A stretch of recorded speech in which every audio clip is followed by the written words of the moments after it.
Well, hello, my LifePoint family and friends. First and foremost, I just want you to know, man, I miss seeing all of you, and I can't wait till we can gather again. But at the same time, I understand, as you do, as we all do, that it is so important that we do what we can to be healthy during these times. And I just want to remind you, as important as it is for us to stay physically healthy, isn't it more important that we stay spiritually healthy? In John chapter 6, a pretty familiar story. Jesus feeds the 5,000. He'd been teaching, and then afterwards, towards the end of the day, everybody's hungry. And so he gets the disciples, they get some bread and some fish. Jesus divides them, and he just feeds literally thousands of people.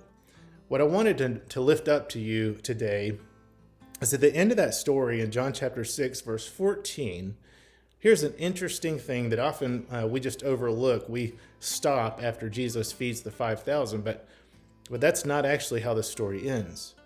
When the people saw what Jesus had done, and when the people realized that their bellies were full, and Jesus was the one responsible for physically making their circumstances better, here's what they said in verse 14. This truly is the Messiah who is coming into the world.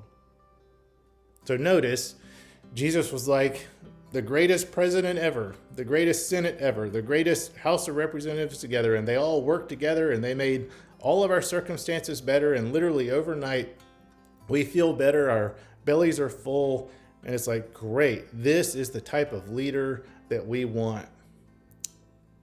In verse 15, Jesus understood what they were thinking. In fact, that they were about to come and force him to be their king/leader. And so Jesus left. He took refuge from those people and he walked away to be alone. Listen, it's important for us to understand here. It's not that Jesus doesn't care about our physical circumstances. I mean, he did feed them physical bread that filled their bellies. But when they began to come to him because what they wanted was for him to feed them bread of the world, that's precisely when Jesus literally ran away to get away from them. Why are you coming to Jesus? Why do you spend time with him even today?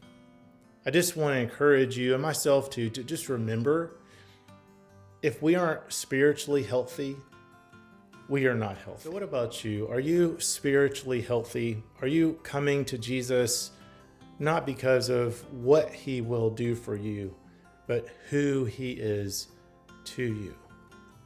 Are you spiritually healthy today? Are you truly connected to Christ? Are you walking with him? Are you praying without ceasing? Are you remaining in him from sun up to sundown?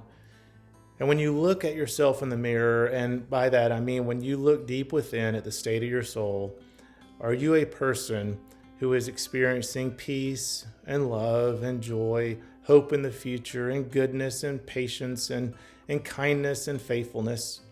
Or are you seeing some of those other things like anxiety and stress and worry, focusing on things of the world instead of focusing on things above?